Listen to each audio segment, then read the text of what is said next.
नमस्कार दोस्तों, मैं हूं सुरजीत श्यामल। आप देख रहे हैं workupbas.in।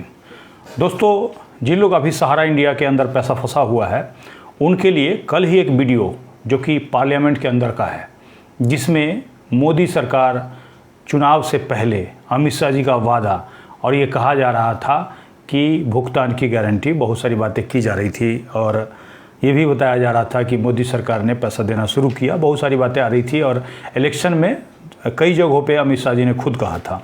लेकिन आज उस मोदी सरकार की गारंटी की पोल खुल गई है और आपने उस वीडियो को नहीं देखा है तो कल ही जो हमने वीडियो डाला है जाकर के देख सकते हैं। राज्यसभा और टीवी के सौजन्य से है और उसमें सारी जानकारी है।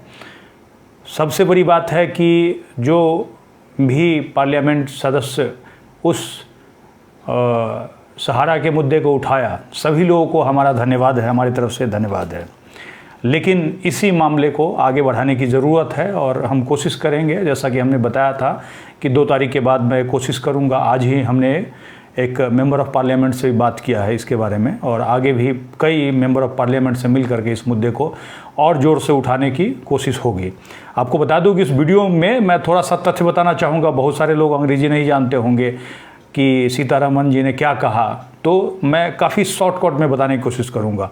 अमरा राम जो कि राजस्थान सीकर से सांसद हैं, उन्होंने ये मामला उठाया था, जो कि पहला वीडियो हमने उनका डाला है और उसमें उन्होंने पूछा था कि सहारा समूह में कितने लोगों ने पैसे जमा किए हैं, कितने पैसा जमा किया है, पल्स के बारे में भी पूछा था, जिसमें कि जो जवाब दिया गया था पंकज चौधरी जी जो कि वित्त राज्य मंत्री हैं, उन्होंने जवाब दिया था।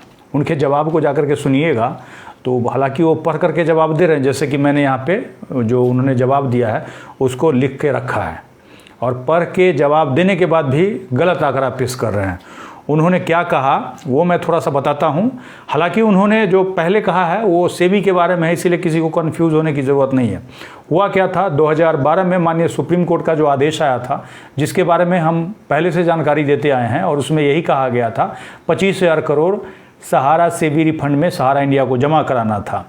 और उसमें जिनके पास भी रियल एस्टेट का, सहारा हाउसिंग का पेपर था, उन लोगों को क्लेम करना था और जो कि अखबार में भी इसका नोटिस निकलता था। हुआ क्या, बहुत सारे लोगों को पता नहीं चला, जो कम पढ़े लिखे लोग थे उनको सहारा ने अपने एजेंट के माध्यम से गुमराह कर दिया और उनको क्लेम नहीं करने दिया और उनको क्या कहा कि आपको हम ऑफिस से ही पैसा दिला देंगे। इसीलिए मैं लोगों को यही कहता हूं कि ये कभी मत सोचिए कि उसमें अगर एजेंट कह रहा है कि हमारी गलती नहीं थी, तो ऐसा नहीं है। उनकी गलती थी, उन्होंने जानबूझ करके आपको गुमराह किया। उनको पता था ये बात, अखबार में निकलता था, आपसे तो ज़्यादा जानकार जरूर थे। उन्होंने क्या किया, आपको क्लेम नहीं करने दिया। लेकिन सेबी के पास जो क्लेम हुआ उसके बारे में पहले भी सेबी ने बताया सरकार के माध्यम से और कल भी यही बताया गया था कि 19,644 आवेदन आए उनके पास और जिनमें कुल राशि का जो भुगतान किया गया 1 करोड़ 38 लाख रुपए का वापस किया गया सेबी के द्वारा। और ये अंतिम जो तिथि थी रिफंड की, यानी कि सेबी का जो रिफंड का अंतिम तिथि था 2/7/2018। जबकि सीतारमण जी का जाके देखिएगा तो वो ऐसे बोल रहे हैं कि आइए पेपर लेकर गए, हम अभी भी पैसे दे रहे हैं। तो ये बात सीतारमण जी को नहीं बोलना चाहिए, क्योंकि उनको जानकारी होगा। कई बार उन्होंने खुद ही पार्लियामेंट के अंदर जवाब दिया है। ये 2/7/2018 के बाद जो सेबी है वो पैसा नहीं दे रहा है, इसकी जानकारी मुझे नहीं लगता है कि उनको नहीं होगी। कह रहे हैं पेपर लेकर के लोग आ नहीं रहे हैं। बहुत सारे हमने कंप्लेन भिजवाया सेबी के पास, तो वो यही कह रहे हैं कि 2/7/2018 लास्ट डेट था और मामला सुप्रीम कोर्ट के अंदर है। हुआ क्या, जो 2/7/2018 जब ख़त्म हो गया और बाकी लोगों ने क्लेम नहीं किया, या फिर इस डेट के पहले जिन्होंने क्लेम किया उनके क्लेम में कुछ कमी रह गई, तो जैसा कि सेबी ने बताया है कि लोगों को चिट्ठी भी भेजा था, चिट्ठी भेजा होगा या फिर मैसेज भेजा होगा, जो भी है, और लोगों ने रिस्पॉन्ड नहीं किया। उसके बाद मामला खत्म हो गया। उसके बाद जो उनके पास पैसा बचा हुआ है उसके लिए उन्होंने सुप्रीम कोर्ट के अंदर याचिका, मतलब पिटीशन लगा रखा है। सेबी का ऐसा कहना है, ऐसा हमारे पास पेपर है और ऐसा सरकार भी बता रही है और ऐसा हमें सेबी ने भी बताया है। अब क्या है, अब जो दूसरा मामला है उसको आपको समझने की कोशिश कीजिए। इसमें जो वित्त राज्य मंत्री पंकज चौधरी जी ने आखिर गलत क्या बोला, तो इन्होंने गलत ये बोल दिया कि जो सोसाइटी के बारे में ये बता रहे थे कि कितने लोगों ने क्लेम किया, तो इन्होंने कहा कि करीब कितना क्लेम बताया था, एक सेकंड, इन्होंने गलती से बोल दिया हो या फिर जैसे ही बोल दिया हो, ये कह रहे हैं कि 4 लाख ही क्लेम उनको ये जो सहारा रिफंड पोर्टल पे है वो प्राप्त हुए हैं। और तो और इन्होंने जो पैसा देने की बात बताई है वो अलग अलग बताई है। आप जाकर के फिर से सुनिएगा वीडियो तो आपको समझ में आ जाएगा, क्योंकि ये कह रहे हैं कि 4 लाख लोगों ने क्लेम किया सहारा रिफंड पोर्टल पे, और वित्त मंत्री जी सीतारमन जी कह रहे हैं कि 1 करोड़ 21 लाख लोगों ने क्लेम किया, जो कि पहले भी अमित शाह जी ने कहा था।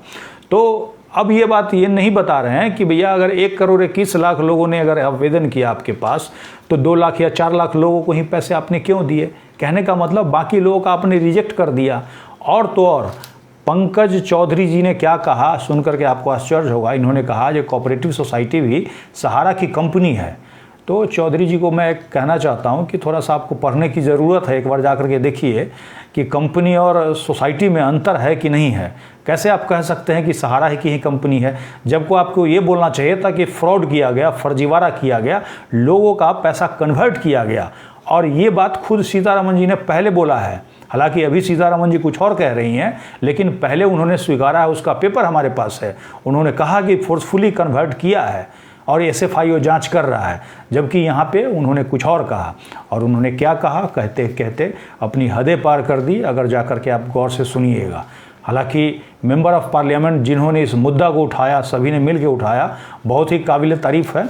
लेकिन आपको एक बात बता दूं, इनमें इन्होंने क्या कहा।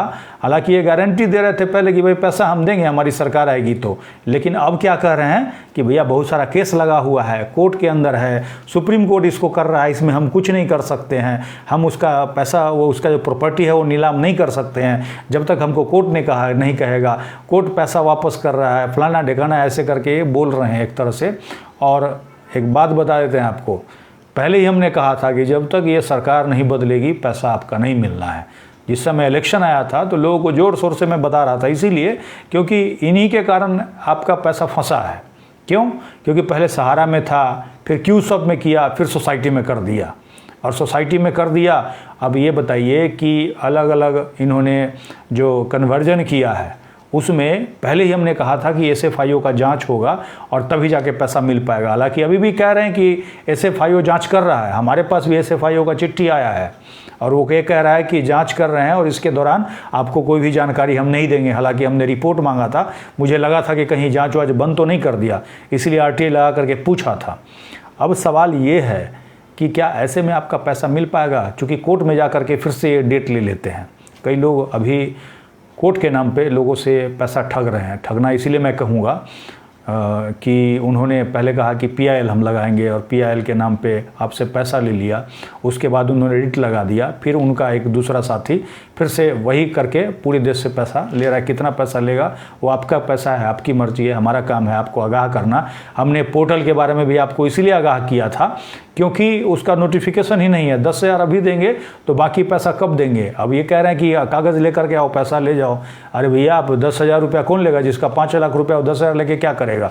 बाकी पैसा का आप बता ही नहीं रहे हो। हमने 31 जुलाई 2023 को 10 डिमांड आपको भेजा है और आपने उस पर कोई सुनवाई नहीं किया।